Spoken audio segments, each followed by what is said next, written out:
आपलं वेळापत्रक पुढे गेलेलं आहे, त्यामुळे स्वाभाविकच मलाही संधी आहे थोडं पुढे जाण्याची.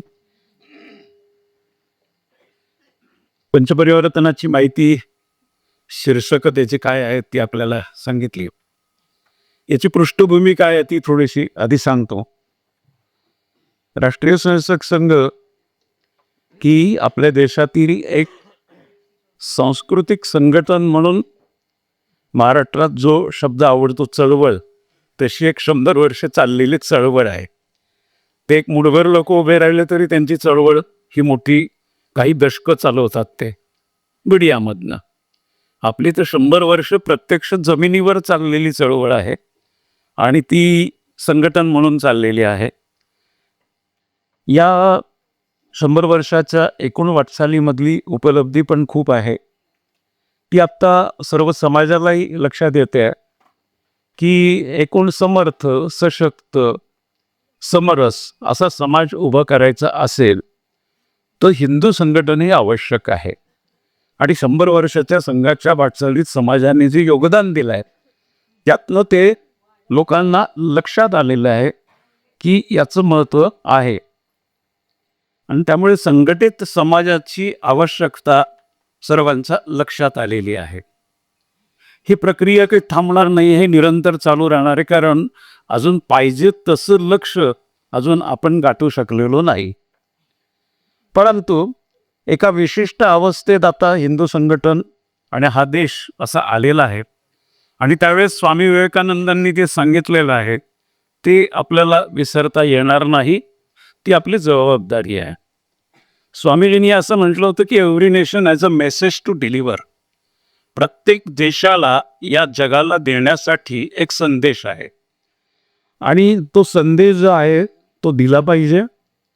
पुढचं त्यांनी म्हटलं होतं की मिशन टू फुलफिल, एक कर्तव्य आहे ते पूर्णही केलं पाहिजे, एक कार्यसिद्धी आहे ती पूर्णही केली पाहिजे. अँड डेस्टिनी टू रीच, त्या देशाचे स्वतःचे भवितव्य आहे, भविष्य आहे, तिथपर्यंत त्याला पोहोचायचं आहे. आणि हे सगळं करण्याच्या अवस्थेत आता हिंदू समाजाचं संघटन म्हणजे या देशाच्या एकूण राष्ट्रीय समाजाचं संघटन एका विशिष्ट अवस्थेपर्यंत येऊन पोचलाय. ते पुरेसं झालेलं नाही की आम्हालाही मान्य आहे, आपल्यालाही मान्य आहे, परंतु एका अवस्थेत आलेलं आहे, समाज स्वीकारण्याच्या मनस्थितीत आहे. अशा वेळेस आपल्याला सामान्य नागरिकांनी किंवा सामान्य समाजातल्या घटकांनी काय करावं याचा आपल्याला पंचपरिवर्तनाच्या द्वारे काही ना काही विचार करायचा आहे. थोडंसं कोणत्या पृष्ठभूमीची आव्हानं आहेत ही जशी एक चळवळ म्हणून उभी राहिली संघटित समाजाची, तशी या आव्हानांचाही आपल्याला विचार करावा लागतो. ब्रिटिशांनी आपल्या सर्व व्यवस्थांचं केलेलं उद्ध्वस्तीकरण हे तर सगळ्यांना कळतं. मग त्यांनी आमच्या शिक्षण व्यवस्थेचं उद्ध्वस्तीकरण केलं, आमच्या न्यायव्यवस्थेचं केलं, आमच्या सामाजिक संघटन म्हणून जे काही बांधणी होती समाजाची त्याचंही केलं. अशा सर्व विषयात अत्यंत बेमालूम, कारण त्यांना राज्य करायचं होतं. त्यामुळे या सगळ्या सिस्टीम्स त्यांनी फार पद्धतशीरपणे उद्ध्वस्त करून त्यांच्या सिस्टीम रूढ केल्या. आणि दुर्दैवाने 47 नंतर, स्वातंत्र्यानंतर सुद्धा आपण तेच मॉडेल पुढे चालू ठेवलं. आणि त्याची फळं रोज आपण वेगवेगळ्या आंदोलनं, वेगवेगळा असंतोष, वेगवेगळ्या समाज घटकांमध्ये असलेली अनरेस्ट ही जेव्हा आपण लक्षात घेतो, त्याची मुळं जेव्हा शोधायला जातो ती तिथे आपल्याला सापडतात. आजच्या काळातलं तर आणखीन वेगळं आव्हान पुढे आलेलं आहे, ते आहे ग्लोबल मार्केट फोर्सेसचं. सकाळी उठल्यापासून तर रात्री झोपेपर्यंत आपल्या जीवनातल्या सर्व ॲक्टिव्हिटीजवर, सर्व क्रिया प्रक्रियांवर या ग्लोबल मार्केट फोर्सेस किंवा बाहेर झालं डीप स्टेट, आणखीन एक त्याच्यातली आणखीन एक कन्सेप्ट आहे, यांचा प्रभाव आहे. म्हणजे तुम्ही खायचं काय, तुमचं प्यायचं काय, तुमचं पेहराव कोणता असला पाहिजे, मग तुम्ही पेरायचं काय, शेतीत काय पेरायचं, त्याला पेस्टिसाईड काय वापरायचे, त्याला फर्टिलायझर काय वापरायचे, मग तुम्ही शिकायचं काय, तुम्ही मीडियामध्ये एंटरटेनमेंट काय घ्यायची, तुम्ही सरकारमध्ये असाल तर पॉलिसी कोणत्या राबवायच्या, या सगळ्यावर नियंत्रण करणाऱ्या काही शक्ती आहेत त्या ग्लोबल मार्केट फोर्सेस आहे. आणि भारताबाहेरचे सगळे राष्ट्र आता एक एक एक जे पडझड चाललेली आहे आणि शेवटचं लक्ष भारत आहे, ते एक लक्ष आहे. म्हणजे इंग्रजांनी आमची असलेली हजारो वर्षांची एक विरासत, संस्कृती, त्याचे धागे आणि त्याची बळकटपणा तो उद्ध्वस्त करण्याचा प्रयत्न केला. ते आपण बदललं नाही म्हणून त्याची फळं ओकतोय, त्याला उत्तर देतो आहे. आणि पुन्हा हे आलेले आव्हानं, असे विविध आव्हानं आहेत. अशा वेळेस तर शेवटी सामान्य माणूस म्हणेल व आम्ही काय करणार, सरकार म्हणून काही प्रयत्न चालू आहेत. 2014 नंतरची दृश्य परिणाम आपल्याला दिसतात पण आहे, काही ना काही प्रयत्न त्यातनं होत आहे. संत सज्जन शक्ती धर्माचार्य हे आपापल्या परीने हा समाज नीट राहावा म्हणून प्रयत्न करत आहेत. संघाची 100 वर्षाची जी काही वाटचाल आहे ती आपल्यासमोर आहेच आहे. सरकार म्हणून करावं लागणारे काही कामं असतील, म्हणजे 370 कलम रद्द करणं आहे, 53 तलाक आधीच्या सत्रात उल्लेख झाला आहे तो, त्याच्यानंतर राम मंदिर निर्माण किंवा new education policy, national education policy, यातनं सगळ्यातनं काही ना काही परिवर्तनाची दिशा होते. पण हे टाईम टेकिंग आहे, वेळ लागणार आहे. आणि सरकार म्हणून काही मर्यादा पण असतात. पण समाज म्हणून, सामाजिक संघटन म्हणून आणि व्यक्ती म्हणून आपल्याला पुढच्या काळात एक पंचपरिवर्तनाचा आग्रह संघ करतो आहे. हे पंचपरिवर्तन काय, तर आधीच्या 2 सत्रामध्ये आलेच अनेक मुद्दे याच्या बरोबर रिफ्लेक्ट होतात. या पंचपरिवर्तनातला पहिला विषय आहे स्वबोध. आम्ही कोण आहोत, आमचा वारसा काय आहे, विरासत म्हणतात त्याला, विरासत आणि विकास असे 2 शब्द आपल्या पंतप्रधानांनी हे जोडीने गेले पाहिजे असं म्हटलं आहे. की आमची विरासत काय आहे, जगाला आमच्याकडनं अपेक्षा काय आहे, जे स्वामीजींनी म्हटलेलं आहे. आणि मग हे पूर्ण करण्यासाठी आमचा समाज कसा असला पाहिजे, हा स्वबोध झाला पाहिजे. विषय खूप विस्तृत आहे, पण मग त्यातल्या करणीय गोष्टी काय, 6 गोष्टी आग्रहाच्या सांगितलेल्या आहेत. या आता पंचपरिवर्तनातल्या करणीय गोष्टी मांडणार आहे. आपण सगळे लिहिणारे आहात, त्यामुळे याच्यावर विपुल आपल्याला कल्पनेने लिहिता येईल. काही पुस्तकं पण या विषयावरची उपलब्ध आहेत. तर करणीय काम जे आहे ते 6 स्वमध्ये आपण बसवलेलं आहे. पहिले स्वभाषा, मगाशी भाषेची चर्चा होऊन गेलेली आहे. स्वभाषा म्हणजे मातृभाषेचा जो आग्रह आहे तो महत्त्वाचा आहे. या मातृभाषेच्या वापरामुळे आपल्यातलं जे काही वारसा आहे, आमच्या DNA मध्ये जे आहे ते पुढच्या पिढीपर्यंत जात असतं. मग इंग्रजी शिक्षणाने आम्ही ती सगळी घडी बिस्कटलेली आहे. त्याची चर्चा मागच्या सत्रात काही प्रमाणात झाली आहे. मी नाशिकहून आलेलो आहे. नाशिकला कविवर्य कुसुमाग्रजांचं वास्तव्य खूप वर्ष होतं. कुसुमाग्रजांनी 90च्या दशकात असं म्हटलेलं आहे की आजची इंग्रजी शिक्षण घेणारी पिढी कशी आहे, आता त्याच्यात पुढच्या किती पिढ्या आल्या, की ज्यांचे पाय जमिनीपासून तुटलेले आहेत आणि हात आकाशाला लागत नाही, अशी एक लोंबकळणारी पिढी आपण तयार केली आहे. त्यामुळे अभिजात मराठी वगैरे तो ते समजण्याच्या पलीकडचं, ते सगळं मराठीच समजण्याच्या पलीकडचं आहे, तर अभिजात कसलं राहिलं. पण या मातृभाषेचं आता झाले एक शिक्षण पद्धतीत जे काय झालेलं आहे त्याची विक्टीम आपली पुढची पिढी झालेली आहे. पण आपल्याला आपल्या कुटुंबात या मातृभाषेचा अधिकाधिक आग्रह कसा करता येईल हा विषय आहे. त्यामुळे तो करावा असा विषय आहे. मग या मातृभाषेतनं जे जे काही आपल्या परंपरेतलं आलेलं ते पुढच्या पिढीपर्यंत पोचवण्याचं काम आपलं. साध्या स्वाक्षरीपासून आपला विषय सुरू होतो. तसं कुसुमाग्रजांचं उदाहरण आहे, तसं बाबासाहेब पुरंदरे त्यांच्या शिवचरित्र व्याख्यानमालेमध्ये एक वाक्य वापरायचे, संज्ञा बदलल्या की संवेदना बदलतात. म्हणजे आई या शब्दातनं येणारी संज्ञा आहे ती दुसरं काहीही उच्चारलं तरी येणार नाही. हे ज्या संज्ञा आहेत या सगळ्या मातृभाषेतून येतात. मग या ज्या ज्या राज्याची जी जी मातृभाषा असेल, प्रदेश वेगवेगळे आहेत आपले, त्या मातृभाषेचा आग्रह जरा आपल्याला सगळ्या कुटुंबात करावा लागेल. मग त्याचं अभिजात वाचन वगैरे वगैरे सगळं त्याच्यात आलं. दुसरा विषय दिला स्वभाषा आहे, तसं स्वभूषा आहे. आपला सगळा पेहराव हा पर्यावरणाशी सुसंगत आहे. आपण दक्षिणेकडून उत्तरेकडे गेलो तर वस्त्र वाढत जातात. दक्षिणेकडे उष्णता आहे, दमट आहे, वस्त्र कमी आहे. वर अधिकाधिक थंड आहे, वस्त्र एकावर एक वाढत जातात. ते स्वाभाविक आहे, ते पर्यावरणाशी सुसंगत आहे. पण विनाकारण 3 पीस सूटचा आग्रह, मग तो कुठलाही, म्हणजे कॉर्पोरेट सेक्टरला असेल, नाहीतर शिक्षण शाळेमध्ये असेल, कॉलेजेसमध्ये असेल, याची आवश्यकता आहे का याचाही विचार करावा लागेल. त्यामुळे आमच्या वातावरणाशी अनुकूल पाहिजे आणि सर्वसामान्य सर्वांना परवडेल असे पण गणवेश पाहिजेत. म्हणजे ते कोर्टातले सगळे काळेकूट घालून जातात, ते उन्हाळ्यात किती गरम होतं त्यांना माहिती आहे, कारण आम्ही इंग्रजांचं अनुकरण करतोय. मग यात आम्हाला विचार करावा लागेल की या स्वभूषा, मग पारंपरिक वेश जिथे आवश्यक आहे तिथे आणले पाहिजे, त्याचा आग्रह भरला पाहिजे, आणि जो आपल्याला एकूण त्या त्या व्यवसायाला जेवढे आवश्यक असतील तसे गणवेश आपल्याला पाहिजेत. हे स्वभूषामध्ये, म्हणजे मी अगदी थोडक्यात म्हणतोय, विस्तार आपण किती करू शकतो. त्याच्यानंतर आहे तिसरं स्वभवन, भाषा भूषा भवन. आमचं घर कसं असलं पाहिजे, ते घर सुद्धा पर्यावरणाशी सुसंगत करण्याची आग्रह आहे. जो दिलीप कुलकर्णींचं पुस्तक आता सकाळी उल्लेख केलाय, ते त्या पद्धतीने जगताय. त्याचं राजहंसनी 30 वर्षापूर्वीच पुस्तक काढलंय आणि ते स्वतः तसे जगतात म्हणा. अर्थात हे सगळ्यांना शक्य नाही असं करणं, पण त्याच्या त्या दिशेने तर जाण्याचा प्रयत्न आपल्याला ठेवला पाहिजे. पर्यावरणाशी सुसंगत घर हे जसं असेल तसं घर केवळ निर्जीव वस्तूंनी चालत नाही. घरात राहणाऱ्या सजीव माणसांचं वागणं कसं आहे त्याच्यावर घर चालतं. म्हणून ते त्या घरात आतिथ्यशीलता आहे का, त्या घरात मांगल्य आहे का, त्या घरात शांतीसाठी काही प्रयत्न आहेत की नाही, त्या घरात सगळ्यांचा एकोपा आहे का नाही, त्या घरात स्त्रीला, मातृशक्तीला निर्णय प्रक्रियेत सहभाग आहे का नाही. शहरात आपल्याला ते सोपं वाटतं निर्णय प्रक्रियेत सहभाग आहे, ग्रामीण भागात तो कमी होत जातो.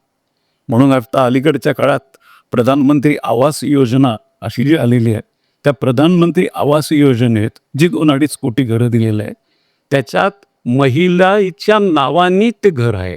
आपल्याला वाटतं सरकार एखादी योजना आणतं, पण त्याचं इम्प्लिमेंटेशनमध्ये किती बारकावे आहेत बघा. ते घर तिच्या नावावर आल्याबरोबर तिला बाहेर काढणारा जो नवरा किंवा थांबावं लागतं, दारू पिऊनचा बाहेर काढतो. समस्या किती गंभीर होत जाते विचार करा. आपण शहरी वातावरणातली चर्चा करणं आपलं हे सोपं वाटतं की घरात आहेच निर्णय प्रक्रिया असता, पण ते नसतं का अनेक मोठ्या मोठ्या वर्गामध्ये. तर ते सुद्धा आपल्याला आग्रहाचं आहे. चौथं आहे स्वभवन. जसं आहे तसं स्वभोजन. आमचं सगळी आहार विहार पद्धती ही तशी आयुर्वेदीय दिनचर्येला पूरक अशी आहे. दिवाळी आली, दिवाळीत सगळं गोड धोड तेलकट हे जे काय तळकट असं जे खायचं आहे तो सीझन तो आहे, कारण थंडी सुरू होते तेव्हा पचनशक्ती तुमची वाढते, तेव्हा हे सगळं खा असं सांगितलेलं आहे. संक्रांत आहे, तीळ खा, गुळ खा. कुठलाही सण उत्सव या सगळ्या पर्यावरणाला पूरक खाद्य, पर्यावरणाला पूरक आहारातले बदल हे सगळे त्याच्यात आलेले आहे. पण आपण फास्ट फूडच्या मागे लागल्यामुळे काय काय उभं राहिलेलं आहे संकट ते आपण बघतोय. मग सगळे आजार कुठले उभे राहिले. म्हणजे अगदी मन की बातमध्ये पंतप्रधानांना सांगावं लागलं की तळलेले पदार्थ खाणं कमी करा. एक 3-4 महिन्याच्या एपिसोडमध्ये तो विषय आलाय आणि केंद्र सरकारच्या कॅन्टीनमध्ये ते आता बोर्ड लावणार आहे की तळलेले पदार्थ जास्त खाऊ नका. पण इतकं प्रमाण वाढत चाललेलं आहे सगळं. त्यामुळे स्वभोजन हा सुद्धा विचार करण्याचा मुद्दा आहे आणि हे सगळं करणीय काम आहे. सांगायला सोपेत, करायला पण अवघड आहे मला माहिती, पण हे करावे लागणार आहे, कारण याचे थेर संगमन होणार नाही. या 5वं आहे स्वभजन. परमेश्वराला थोबाडीत मारणारे अभिनेते इथे होते, प्रतिभावंत होते की परमेश्वर भेटला तर मी त्याला थोबाडीत मारेन, पुण्यातच म्हटलेलं आहे. पण तरीसुद्धा कुठली तरी एक शक्ती आहे, तिथे आम्ही नतमस्तक होतो आणि सगळ्यांचा ओढा तिथे असतो. तिथे जाऊन सगळेजण थांबतात. काल एक पोस्ट मी शेअर केली, मग अशी मी सांगितली पण वसुंधरा काशीकरांचीच पोस्ट आहे की शरद जोशींचं आंदोलन, मी ज्या माझ्या गावचा उल्लेख आला तो बालेकिल्ला होता शेतकरी आंदोलनाचा. हे तसे नास्तिक होत्या, पण आयुष्याच्या उत्तरार्धात त्यांनी सगळं केलं. गंगेचं स्नान केलं, विपश्यना केली, शंकराचार्यांच्या अद्वैताचा अभ्यास केला वगैरे वगैरे. ही जी ओढ आहे ना आपल्या सगळ्या परंपरेतली ओढ आहे, इतकं करून ठेवलेलं आहे. बीजभाषणात प्रमोदजींनी सांगितलं तसं आम्ही नवीन काही सांगूच शकत नाही, हे सगळं आधी सांगितलेलं आहे. या सगळ्याचा शोध जो चालू असतो तर त्या स्वभजनमध्ये चालू असतो. आणि रमाताईंनी सांगितलं तशी त्याची एक कार्यपद्धती विकसित झाली, म्हणून ते सगळं मध्ये मध्ये मध्ये ते बसवलेलं आहे. पण त्याचा सगळा फ्लो जो आहे तो आपण आपली मुळे शोधण्यासाठी करत असतो आणि ते स्वभजनमध्ये सापडतं की कुठल्या तरी एका शक्तीशी आम्ही जोडलेलो आहोत. आणि या देशाची ही पुण्यभूमी आहे, त्यामुळे पुण्यभूमीत तर अशी शक्तीस्रोत खूप आहे. त्यामुळे या स्वभजनाचा सुद्धा आपल्याला विचार करावा लागतो. म्हणून प्रयागच्या कुंभामध्ये 65 कोटी लोक स्नान करतात. काय आश्चर्यच आहे. परदेशातनं सुद्धा केवळ स्नान करण्यासाठी आले, एवढ्याली लाखाची तिकीटं काढली आणि स्नान करून गेले. 3-3 दिवस बायबोल प्रवास करून लोक आंघोळीला गेले. राहण्याची सुविधा नव्हती, गाडीतच राहिले आणि पुन्हा परत आले. आता नाशिकचा कुंभ 5 कोटीचा अंदाज आहे. आता ही शक्ती येते कुठून आहे सगळी? हे कुठेतरी आमच्या DNA मध्ये आहे, पण तिला डोळसपणावर आपल्याला जागरूक केलं पाहिजे. ही शक्ती आहे बांधणारी. त्यामुळे ही शक्ती बांधायची कशी आणि तिला मंगलला प्रति कसं न्यायचं ते स्वभजनमध्ये आपलं होतं. आणि अगदी घरात विचार करायचा तर कुलधर्म कुलाचार यातलं कर्मकांड भाग सोडून द्या, पण तो एकत्र आणून आमच्या देवतांप्रती सर्व भावंड विखुरलेले जरी असले तरी निदान कुलधर्म कुळाचाराला ते एकत्र येऊ शकतात का, याचा विचार आपल्याला करावा लागेल. छोटे विचार आहेत पण मूलभूत विचार आहेत. म्हणजे 13वं आणि वर्ष श्राद्ध सुद्धा वेगवेगळे करणारी भावंड आहेत आजच्या काळात. पटत नाही मग आता जे किती गंभीर आहे हे सगळे भावंडांनी एकत्र केलं पाहिजे. म्हणून कुलधर्म कुळाचाराला जर एकत्र येण्याची सवय लागली तर हळूहळू पुढच्या पिढीत पण पसरेल, हेही आपल्याला लक्षात घेतलं पाहिजे. 6वं आहे स्वभ्रमण. आजकाल भ्रमण करायचं म्हटलं की दुबई आठवतं सगळ्यांना. पैसाही आहे, जावं असं वाटतं, जावं जरूर जावं. पण आपल्या देशात दाखवला पाहिजे ना सगळ्यांना, आपल्या घरातल्या सगळ्यांना. हे सगळं आपल्या घरापुरतं आहे, आपल्या कुटुंबापुरतं झालंय की आपल्या कुटुंबातलं या सगळी तीर्थक्षेत्र आहेत. तीर्थक्षेत्रातलं पुण्य पाप ही पावनं सोडून द्या, पण ही तीर्थक्षेत्र ही हिंदू समाजाला बांधणारी क्षेत्र आहे. शंकराचार्य कालडीहून निघतात आणि 4 पीठांना 4 दिशांना 4 पीठं स्थापन करतात. कितीशे वर्षापूर्वी त्यांनी केलेलं आहे.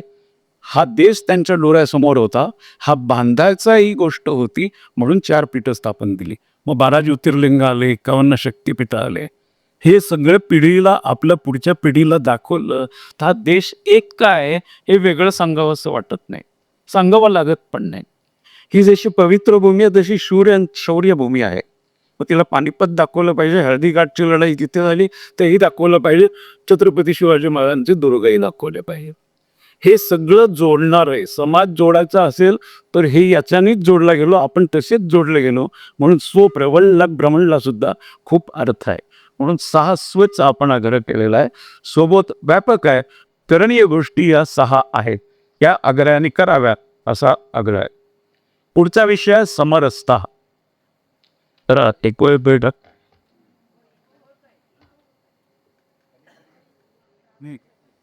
मोबाईल किती मला. दुसरा आहे समरसता. आपल्याला माहिती आहे की हिंदुत्व, हिंदू धर्म असं म्हटलं की जात पात, उच्च नीचता, विषमता, अस्पृश्यता हे सगळं ओझं आपल्याकडे येतं आणि ते जे आहे ते वास्तव आहे. खरं म्हणजे असलेली वैविध्य ही एकता आमचं जे एकत्व आहे हे खोलवर होतं. वरवर दिसणारी विविधता होती, पण कुठेतरी आमचं फॉल्ट लाईन शोधल्या गेल्या आणि त्या फॉल्ट लाईन अधिकाधिक मोठ्या केल्या गेल्या आणि त्यामुळे हे अधिकाधिक भेद वाढले गेले. त्याचा अतिरेक झाला, कुठेतरी उच्च नीचता आली, कुठेतरी अस्पृश्यता आली. आणि मग आमचे संत महंत धर्माचार्य सुधारक या समाज सुधारक या सगळ्यांनी यासाठी प्रयत्न केला की ही रूढी केली पाहिजे. गाडगे महाराजांचा मगाशी उल्लेख झाला, अनेक संत महंत यांनी प्रयत्न केलेले आहे. मग तरीही समाजाला जाग आली नाही. मग शॉक ट्रीटमेंट द्यावी, पूजनीय डॉक्टर बाबासाहेब आंबेडकरांना ती शॉक ट्रीटमेंट द्यावी लागली. तरीही या समाजातलं हे जे काही वागणं आहे काही प्रमाणात बदलत चाललंय, पण काही प्रमाणात अजून तसंच आहे. मग त्याची कळ आपण आज भोगतोय. मग समाज कुठेतरी तुटलेला दिसतो. एखाद्या वर्गाला असं वाटतं की आम्ही या समाजाचे भागच नाही आहे, आमचं या समाजात काही स्थानच नाही आहे. असं करून हा सशक्त समर्थ समाज उभा राहू शकणार नाही. मग हे जसं संत महंत धर्माचार्य समाज सुधारक यांनी काम केलंय, तसं संघही 100 वर्षाच्या यात्रेत काही ना काही काम करतोय. डॉक्टर हेडगेवारांनी त्यांच्या पद्धतीने एक कार्यपद्धती विकसित केली की ज्यात जात पात्र स्थान नव्हतं. दुसरे सरसंघचालक गोळवलकर गुरुजी यांनी हा प्रश्न मांडताना असं म्हटलं की अस्पृश्यता हा अस्पृश्यांचा प्रश्न नाही, सवर्णांच्या मनात ते तथाकथित संकुचित भावाला दिलेलं ते नाव आहे. तो काढायचा कुठला अस्पृश्यता विषय प्रश्न, तो सवर्णांच्या मनातील संकुचित भावाला दिलेलं ते नाव आहे. आणि म्हणून गुरुजींच्या काळात विश्व हिंदू परिषदेच्या माध्यमातून धर्माचार्यांच्या धर्मसंसदेमध्ये, उडुपीच्या धर्मसंमेलनामध्ये याच्यावर शिक्कामोर्तब केलं की आमच्या धर्मग्रंथात अस्पृश्यतेला स्थान नाही आणि आम्ही सगळे एकाच आईची लेकरं आहोत, म्हणून आम्ही भावंड आहोत. हे धर्माचार्यांच्या तोंडून का वधवून घेतलं? तर समाज सुधारकांचं फार ऐकत नाही. तो ठीक आहे म्हणतो, पण आम्ही आमचं वागणार. पण तो साधू संतांचा ऐकतो, तो महंतांचा ऐकतो, तो धर्माचार्यांचा ऐकतो, म्हणून त्यांच्या तोंडून वधवून घेतलं. आत्ताचे विद्यमान सरसंघचालक तर त्यांच्या सगळ्या मांडणीतच म्हणतात की एक गाव, एक पाणवठा, एक स्मशान आणि एक मंदिर असलं पाहिजे. अजूनही आपण शहरात राहणाऱ्यांना ही तीव्रता लक्षात येत नाही. एक 3-4 वर्षापूर्वी याच पश्चिम महाराष्ट्र प्रांतात रक्षाबंधनाच्या निमित्ताने आम्ही सर्वेक्षण केलं, तेव्हा अनेक गावात मंदिर प्रवेश नाही हे पण आहे. तरी मी नाशिकहून आलेलो आहे. माझ्या शासकीय कार्यालयातले क्लास 1 अधिकारी आहे. 2 वर्षापूर्वीची गोष्ट आहे. तर नाशिक ते त्र्यंबक या रस्त्यावरचं 20 किलोमीटरवरचं गाव आहे. त्यांचं आजोळ आहे, मागासवर्गीय आहे, MPSC क्लास 1 आहे. त्यांची आजी वारली तर गावाने सांगितलं या स्मशानात जाळायचं नाही. आता एक क्लास 1 अधिकारी होते म्हणून यांनी सगळी सूत्र हलवली, पोलिसांना यावं लागलं आणि ते संस्कार करावं लागलं. अजून समाजात ह्या रूढी आहेत, या स्वीकारलं पाहिजे. मग समरसतेच्या बाबतीत करणीय काम काय करायचं? छोटंसं काम आहे की प्रत्येक आपल्या हिंदू कुटुंबाने तथाकथित सवर्ण असल्याने, तथाकथित मागास, तथाकथित दलित अशा कुटुंबाशी कौटुंबिक व्यवहार, मैत्री, स्नेह संपादन करता येईल का, एवढंच काम करायचं. बाकी तर चालू राहील, थिअरी चालू राहील, आंदोलनं चालू राहतील, जे काही प्रबोधन आहे ते चालू राहील, सगळं चालू राहील. पण जोपर्यंत व्यवहार सामान्य हिंदूचा या पद्धतीने होत नाही, तोपर्यंत याला परिणाम, रिझल्ट मिळणार नाही. म्हणून छोटंसं काम दिलंय. प्रत्येक तथाकथित सवर्ण कुटुंबाने प्रत्येक तथाकथित मागास कुटुंबियाशी एक स्नेह रिलेशन, आजच्या काळात ज्याला म्हणतात फॅमिली रिलेशन, ते जर जोडता येतील का, सांगणं सोपं आहे, करणं अवघड आहे, पण करायलाच पाहिजे असं ते काम आहे. तिसरं आहे पर्यावरण. पर्यावरण तर सगळ्यांना लक्षात येतं, सांगावं लागतच नाही. त्याचे परिणाम पण आपण बघतोय. सामान्य आमची भारतीयांची जीवनशैली पर्यावरणपूरक होतीच. ती आहारात होती, विहारात होती, निवासात होती, सण उत्सवात होती. जे कुठलाही सण काढा तो पर्यावरणाशी पूरक आहे. मग तो पाडव्याला निंबाचं पालं खाणं आहे किंवा आणखीन कुठल्या वडाची पूजा करणं आहे. ते कर्मकांड वाटले तरी त्याच्यामागे वृक्षाचं महत्त्व आहे, वृक्षाचं संवर्धन आहे. हे वृक्ष वाढले पाहिजे हा आग्रह आहे. साधं फुलाचं उदाहरण आमचे ते अखिल भारतीय कुटुंब प्रबोधन प्रमुख रवीजी जोशी देतात की फुलं सुद्धा कुठल्या वारी कोणती तोडायची याचं शास्त्र आहे आपल्याकडे. सोमवारीच बेलाची पानं तोडायची, मंगळवार बुधवार नाही. चतुर्थीला दुर्वा काढायच्या आहे, तो महिनाभराने दुर्वा उगवल्या पाहिजेत, पुन्हा वाढल्या पाहिजे. रोज नाही दुर्वा तोडायचा, कारण ते गवत वाढायला तर वेळ लागला पाहिजे ना. इतकं शास्त्र आमचं त्याच्यात बसवलेलं आहे. अशा पर्यावरणाचं संवर्धन करण्यासाठी 3च छोट्या गोष्टी सांगितल्या आहेत. पेड, पाणी, प्लास्टिक एवढं लक्षात ठेवायचं. पेड म्हणजे पेड जपले पाहिजे, झाड आहे ते जपलं पाहिजे, संवर्धन केलं पाहिजे, नवीन झाडं वाढवली पाहिजेत, आहे ती टिकवली पाहिजेत. पाणी आहे, पाण्याचं तर स्रोत आपल्याला माहिती आहे किती हाल होत चाललेलं आहे. त्यामुळे पाण्याचे स्रोत सांभाळले पाहिजे, संवर्धन पण केलं पाहिजे, पाणी वाचवलंही पाहिजे, अनावश्यक पाण्याचा वापर पण कमी केला पाहिजे. आणि तिसरं आहे प्लास्टिक. प्लास्टिक तर जीवनाचा इतका अपरिहार्य भाग झालेला आता की तो काढणं पण अवघड झालेलं आहे, पण तो काढावा लागेल. मग त्याच्यासाठी आपली जीवनशैली बदलावी लागेल. त्यात सरसंघचालकांनी उदाहरण परवा दिलं तसं की आमची गाडी इतकी वेगात पुढे चाललेली आहे, आता सांगितलं की रिव्हर्स घ्या तर ॲक्सिडेंट होईल. एक मोठं वळण घ्यावं लागेल आम्हाला. या प्लॅस्टिकपासून मुक्ती करण्यासाठी सुद्धा आमची जीवनशैली बदलावी लागेल. हळूहळू कापडी पिशव्या वगैरे वगैरे सुरू झालेलं आहे, पण अजून याला वेळ लागणार आहे. सर्व क्षेत्रातनं हे प्लास्टिक जे डिकम्पोज होत नाही लवकर, असं जे काही प्लास्टिक आहे ते अशा प्लॅस्टिकचा कसा आपल्याला हे करता येईल, वापर बंद करता येईल याचा विचार आपल्याला करावा. नाही तर भयानक संकट उभं आहे आपल्याला येते. त्यामुळे पेड, पाणी, प्लास्टिक एवढा पुरता आता पर्यावरणाच्या अनेक गोष्टी सांगता येते, करणीय बाबी एवढ्या सांगितलेल्या आहेत. चौथं आहे कुटुंब प्रबोधन. आपल्या एकूणच समाज जो बांधला गेलेला आहे किंवा हा देश जो टिकला आहे इतक्या वर्षाच्या आक्रमणानंतर, जे काही सामाजिक भावबंध आमचे पक्के होते ते समाजातले भावबंध कुटुंबातल्या भावबंधात आले होते. कौटुंबिकदृष्ट्या आम्ही एक पक्के युनिट होतो. तसे मग जात म्हणून होतो, आणखीन पंथ म्हणून होतो. म्हणून कितीही आक्रमक आले, 1000 वर्ष तोडण्याचे प्रयत्न केले. एनब्लॉक बाकीचे देश हे धर्मांतरित झाले, पण हा देश होऊ शकला नाही. तोडायचे प्रयत्न झाले, धर्मांतराचे प्रयत्न झाले, भरपूर अन्याय, अत्याचार, हिंसा सगळं झालं. पण टिकल्याचे जे काही अनेक वैशिष्ट्य आहे त्यातली एक वैशिष्ट्य म्हणजे आमची कुटुंब व्यवस्था आहे. आणि जे कर्तबगार सगळे पुरुष किंवा स्त्रिया इथं घडल्या त्या सगळ्यांच्या मागे एक भक्कम कुटुंब होतं. मग ते ऐतिहासिक असतील, ते राजकीय असतील, ते वैज्ञानिक असतील, ते आर्थिक असतील, ते आणखीन मोठे उद्योग जगतातील असतील, या सगळ्यांमागे त्यांची फॅमिली होती. त्यांच्या कोणाच्याही मुलाखती तुम्ही काढा की माझ्या कुटुंबातनं मिळालेल्या संस्कारावर मी मोठा झालो, असं तो आवर्जून सांगतो. आणि सत्य असतं, ते काही स्ट्रॅटेजिक स्टेटमेंट नसतं. त्यामुळे कुटुंब प्रबोधनात ही कुटुंबाची जी ताकद आहे ती पुन्हा आम्हाला आणावी लागेल. मग अशी जेनझीचा उल्लेख झाला. जेनझी उभी राहणार आहे, तिला बाकीच्या माध्यमातून रोखणं कसं आहे, म्हणजे तिला योग्य मार्गावर ठेवणं कसं आहे ते होईल, पण ती घरातनं सांभाळावी लागेल ना. मग घरातनं या जेनझीला, पुढच्या पिढीला हे सगळं सांगणार कोण लहानपणापासून? पूर्वी 3 पिढ्यांचं साहचर्य आमच्या घरात होतं. त्यामुळे आजी आजोबा नातवंडांवर संस्कार करायचे. त्यामुळे ती एक घट्ट बांधणी व्हायची. संस्कार वेगळे करावे लागायचे नाही. आता वेळ नाही आहे, कारण आजी आजोबा ही एक यंत्रणाच आमची कमी झालेली आहे.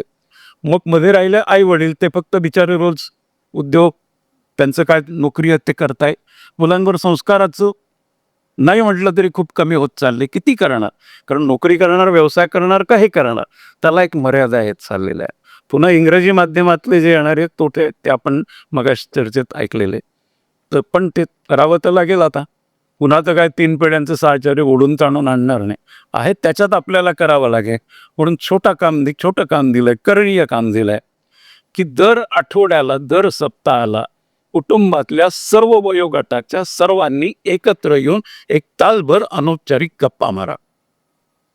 क्रिकेट, चित्रपट आणि फिल्म हे सोडून मारा, कारण हे कॉमन विषय असतात.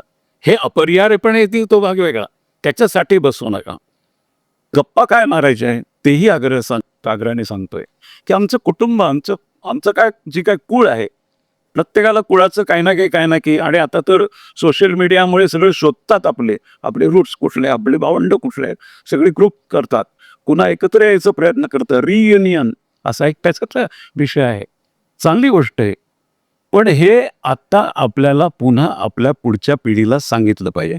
त्याला जर या सगळ्या समाजाची नाळ जोडून ठेवायची असेल, आधी त्याला घराशी जोडावं लागेल. मग आपलं कुळ काय, आपले वाडवडील काय करत होते, सामान्य असतील पण सांगितले पाहिजे की अरे ते केलंय म्हणून आपण इथपर्यंत आलोय. पूर्वी 7 पिढ्या असा उल्लेख असायचा. मागच्या 3 पिढ्या, मधली पिढी, पुढची 3 पिढी, अशा 7 पिढ्यांनी तो माणूस बांधलेला असतो, असं आपल्या हिंदू शास्त्रामध्ये आहे. तर या त्याला कळल्या पाहिजे, मागच्या 3 पिढ्या कळल्या पाहिजे, तो पुढच्या 3 पिढ्यांपर्यंत जाण्याचा प्रवास करेल की नाही हे सगळं जोडून ठेवलं पाहिजे. हे जसं कुळाचं सांगायचं तसं मी कुठून आलो, माझं गाव कोणतं. आता मी ग्रामीण भागातनं आलेलो असल्यामुळे आणि शहरात राहत असल्यामुळे आणि सांगायच्या पद्धतीप्रमाणे कोणालाही भेटलं की तुझं गाव कोणतं असं कुठे विचारतो, तर नाही पुण्यातलाच आहे. अरे पुण्यातला नाही आहे, तुम्हाला माहिती आहे, तुझं बाकी सगळं कुंडली कळत्या न सांगता, कारण ते 40 वर्ष संघकामात असल्यामुळे लगेच कळतं. नाही नाही मला माहीतच नाही का, अरे जरा विचार वगैरे, कारण घरूनही सांगायला पाहिजे की हे आपलं गाव आहे. भले त्या गावाला जाता येईल की नाही, आपण कुठून आलेलो आहोत, त्या गावाशी संबंध आहे. त्या गावाशी नाळ जोडणं याचा अर्थ या देशाशी नाळ जोडणे, हे पण लक्षात ठेवा. तो एकाएकी तुटणार नाही. एकाएकी जे तुटून बाहेर जात आहेत, एकाएकी जे राष्ट्रापासून तुटत आहेत, ती नाळ आम्हाला कुठेतरी कुटुंबात जोडावी लागेल. मग आपली कुळ परंपरा काय, आपली ग्राम परंपरा काय, आपले कुलदैवत काय, आपले कुळधर्म काय, या सगळ्याची चर्चा करा. ही सगळ्याची चर्चा कराल तेव्हा लव्ह जिहादसाठी रडावं लागणार नाही. याचा अर्थ लव्ह जिहाद पूर्ण थांबेल असं नाही, तरी आपल्या पुढे फार पोचलेले आहेत. पण थांबवण्याचं काही प्रमाणात काम आपण नक्की करू शकू. ते कुठेतरी थांबलं म्हणून कुठेतरी जावं असं वाटलं कारण काही अटॅचमेंटच नाही ना या इथल्या संस्कृतीशी, इथल्या धर्माशी अटॅचमेंटच मागच्या पिढीने ठेवली नाही. की 1947च्या आधी सगळे जे या देशात राहणारे होते ते पागल होते त्यांच्या विदर्भीय स्टाईलमध्ये. आणि 1947 नंतर भारत स्वतंत्र झाल्यावर एकाएकी सगळा देश शहाणा झाला म्हटले. सगळा देश शहाणा झाला. त्याला हक्क कळायला लागले, पण त्याला कर्तव्य विसरला. आम्ही संविधानात शिकतो, नागरिकशास्त्र 10 मार्काचं असतं, आम्ही जोडायला वागाडलेल्या जागा त्याच्याने पास होऊन जातो. पण प्रत्यक्ष जगण्याचं नागरिकशास्त्र आहे ते आम्ही विसरलेलो आहे. त्यामुळे हक्क कळतायत, हक्काची नाण्याची दुसरी बाजू कर्तव्य आहे ते आम्ही विसरलेलो आहोत. सकाळी उल्लेख झाला पु ग सहस्त्रबुद्धेंचा, हर्डीकरांनी केला. पु ग सहस्त्रबुद्धेंचं 50च्या दशकातलं एक पुस्तक आहे माझे चिंतन म्हणून. पु ग सहस्त्रबुद्धेंच्या अनेक बौद्धिक वर्ग हे संघासाठी पण झालेले आहेत त्या काळात. पु ग सहस्त्रबुद्धेंच्या त्या माझे चिंतनमध्ये एक निबंध आहे, खूप छान निबंध आहे, आजच्या काळात पण रिलेव्हंट आहे. म्हणजे माझी आतेबाईन तेव्हा पदवी घेत होती, तेव्हा पुणे विद्यापीठात पदवी घेताना हे पुस्तक अवांतर म्हणून जे क्रमिकला लावलेलं असतं त्या अवांतर पुस्तकात होतं, तेव्हा मी वाचले. आमची फौजदार निष्ठा अशा नावाचं त्यांचं एक निबंध आहे. खूप छान छान नोरोटीची उपासना असं पण आहे. काय त्या आमच्या फौजदार निष्ठेमध्ये काय की आम्ही ट्रॅफिक सिग्नलला उभे राहिलो आणि पोलीस असला तर आम्ही सिग्नल पाळतो. हे त्या काळचं पण आहे बरं का, म्हणजे आजचं याचं नाही, हे त्या काळचं पण आहे. म्हणून त्याला त्यांनी शब्द वापरला आहे की आमची फौजदार निष्ठा. फौजदार असेल तर आम्ही कायद्याशी निष्ठा, फौजदार नसले की आम्ही गाडी सिग्नल असेल तरी सुटली. मध्ये एक सकाळला का कुठेतरी मी व्यंगचित्र पाहिलं, ते म्हटले हल्ली त्याला इतकी सवय झाली आहे म्हटले की तो हिरवा असल्यावर थांबतो, लाल असल्यावर निघतो. इतकी सवय झाली सिग्नल तोडायची, तो इतका DNA मध्ये येतो, तो पुढच्या पिढीच्या DNA मध्येच कधी आपण पुढे येईल की काय असं वाटायला लागतं. त्यामुळे इतक्या छोट्या गोष्टीपासून नागरिक कर्तव्य सुरू होतं. ट्रॅफिक सिग्नल हा तर सगळ्यात शेवटचा, म्हणजे अगदी प्राथमिक पायरीवरचा आहे. तो पुढे टॅक्स भरणे, वेळेवर टॅक्स भरणे, टॅक्स न चोरणे, मग त्याच्या पुढे अनेक गोष्टी आहेत त्या सार्वजनिक संपत्तीचं संरक्षण. त्याच्यानंतर मग आमच्या संविधानिक संस्था कोणत्या आहेत त्याची किमान माहिती असली पाहिजे. ती सुद्धा आम्हाला नसते की लोकसभेचं काम काय, विधानसभेचं काम काय, सरकार यंत्रणा असते तिचं काम काय, न्यायालय यंत्रणा असते तिचं काम काय, मीडियाचं, लोकशाहीचा चौथा स्तंभ आहे त्याचं काम. आम्ही लोकतांत्रिक राष्ट्रात राहतो, पण या लोकतांत्रिक आम्ही नागरिकशास्त्रात तेव्हा जोड्या पण लावल्यात तेव्हा पाहिजे किमान गोष्टी माहीत नाही. म्हणजे उदाहरण देतो, उदाहरणाने अधिक स्पष्ट होतं. अर्णव गोस्वामीला रिपब्लिक चॅनलच्या महाविकास आघाडी सरकारने तेव्हा अटक केली एका खोट्या गुन्ह्यामध्ये. आपलं आता स्वाभाविक अर्णववर प्रेम करणारे आपण असल्यामुळे आणि चांगले मोठ्या पदावरचे, त्यांना सरकारी यंत्रणा माहीत नाही पण कॉर्पोरेट सेक्टरमध्ये त्यांचे फोन आले. मी प्रचारप्रमुख असल्यामुळे स्वाभाविकच फोन यायचे, ओ ते अर्णवला मारतील हे लोक, त्याला सोडवा, केंद्रात सरकार आहे तुमचं. अरे केंद्रात सरकार असलं तरी राज्यात सरकार नाही आहे, आणि राज्यात सरकार लॉ अँड ऑर्डर हे राज्य सरकारचं काम आहे. त्या ममता बॅनर्जी CBIच्या अधिकाऱ्यांना सो कोणतात की आपल्या देशातली स्थिती आहे. आता हे केंद्र सरकारच्या खात्यातली कामं कोणती, राज्य सरकारची कुठली, समवर्ती सूची कुठली, एवढं सुद्धा किमान ज्ञान आपल्याला तेच असलं पाहिजे. न्यायालयाची ताकद काय, एखादं छोटं तालुक्याचं सिव्हिल कोर्ट सुद्धा केंद्र सरकारची बेसण घालू शकतं. आपल्याला माहिती आहे आपले नारायण राणेंना अटक करण्यासाठी काय काय काय काय प्रकार झाले. एका सिव्हिल कोर्टाचं होतं ते सगळं जे काय होतं ते. पण ही कोर्टाची ताकद ही आपल्याला कळली पाहिजे, ही किमान माहिती असली पाहिजे. हे लोकशाहीचे 4 स्तंभ आहे. आणखीन एक संविधानिक यंत्रणा ती निवडणूक आयोग आहे, त्याच्यावर आज हल्ला चालू आहे. हा अत्यंत घातक आहे. हे जिनजीला पेटवण्याचं चाललंय, पेटतील किती माहिती नाही आहे, पण हे जाणीवपूर्वक चाललेलं आहे. मी 12 निवडणुकांमध्ये सरकारी अधिकारी म्हणून काम केलं आहे, प्रिसायडिंग म्हणून केलं, झोनल म्हणून केलं, सेक्टर म्हणून केलं, मतदार नोंदणीसाठी केलं, बॅलेट पेपर केलं, मशीन सेटिंगसाठी केलं, काउंटिंग, सर्व प्रकारची कामं केली. 2-2 महिने आम्ही डेप्युटेशनवर. कुठेही अशी वोट सरी होऊ शकत नाही. अनियमितता असते, 2 ठिकाणी नाव असणं, चुकीचं नाव असणं, ॲड्रेस चुकल. वोट चोरी हा प्रकारच नाही आहे, कुठे असूच शकत नाही. एक माणूस 4 ठिकाणी वोट करूच शकत नाही, त्याचं नाव चुकीने असतं, राहून जातं, हे सगळं होतं. ही माणसांची अनियमितता आहे. एकूण 1 कोटी लोक लोकसभेला हे डेप्युटेशनवर जातात. निवडणूक आयोगाची स्वतःची यंत्रणा नसते. सर्व विविध खात्यातले कर्मचारी त्या 3 आठवडे वगैरे त्यांच्याकडे ते काम दिलेलं असतं. तेवढं ते काम करतात, पुन्हा आपापल्या जागी जा. आणि सर्व विचारांचे असतात, सर्व पक्षांचे असतात. त्यामुळे पण काय होतंय, आता ते जे काही आरोप करतायत मग योगेंद्र यादवपासून राहुल गांधीपर्यंत, हे चांगले चांगले सुशिक्षित सुद्धा आपल्या फेसबुकवर ते फॉरवर्ड करतं. हे सगळ्यात वाईट वाटतं. कारण त्यांना यंत्रणाच माहिती नाहीये. जे सरकारी यंत्रणेत असतात त्यांनी अनुभवलेलं असतं, की याच्यात काहीच होऊ शकत नाही. सगळीकडे ट्रान्सपरन्सी आहे, सीसीटीव्ही आहे. प्रत्येक राजकीय पक्षाच्या प्रतिनिधीला तिथे स्थान आहे. तुम्ही जायचं का नाही तुम्ही बघा. तुम्ही जात नाही त्याला काय करणार? तुमची यंत्रणाच ढेपाळलेली, ती काय करणार? पण यंत्रणा ढेपाळली तरी तिथे अनियमितता होत नसते. होऊ शकतच नाही. त्यामुळे या संविधानिक यंत्रणांवर हल्ला. मग सुप्रीम कोर्टात निकाल आमच्या विरुद्ध लागला, की आम्ही तिथेही काही ना काही शोधू. हे नाही, सुप्रीम कोर्ट पण यांचंच आहे. हे घातक आहे. हे नागरी कर्तव्यामध्ये याचाही एक भाग आपण विचार केला पाहिजे, की या संविधानिक यंत्रणांची कामं, किमान कामं आमच्याशी दैनंदिन जीवनाशी निगडीत जी आहेत, ती काय आहेत? ती त्यांची कर्तव्य काय आहेत? आणि आम्ही त्याच्यात आमचा रोल काय आहे? म्हणून मग निवडणुकीत मतदान करण्यासाठी, मतदार नोंदणीसाठी आग्रह करावा लागणार नाही. प्रबोधन मंचाचं काम करावं लागणार नाही. नाही तर मग अगदी कॉर्पोरेशनच्या इलेक्शनलाही आमच्या अनेक सोसायट्या काही बार्गेनिंग करतात, की पेवर ब्लॉक टाकून द्या, मंदिराचं रंगकाम करून द्या, की कॉर्पोरेटर म्हणतो ठीक एवढं या सोसायटीचं काम झालं की एवढी मतं आमची. मग झोपडपट्टीतला मतदार जो बिचारा सेवावस्तीतलं मत विकतो ते तर आम्ही क्षम्य म्हटलं पाहिजे. आम्ही तर हाय सोसायटीत राहणार आहे. आम्ही कशावर मताचं तडजोड करतो? हे सगळे म्हणजे नागरिक कर्तव्य. हा कॅनव्हास आणखीन खूप वाढवता येईल आपल्याला. पण हे सगळं करणं आज आवश्यक आहे. नाहीतर आपण एका अराजकाच्या दिशेने जाऊ. सरकार सगळ्यांना कंट्रोल करू शकत नाही. त्यामुळे त्याचाही आपल्याला विचार करावा लागेल. अनेक गोष्टी आपल्याला स्वतःहून कराव्या लागेल. पंचपरिवर्तनाचे हे 5 बिंदू आहेत, जे थेट करणीय आहे आणि हे करावेत असा आग्रह संघ करतोय.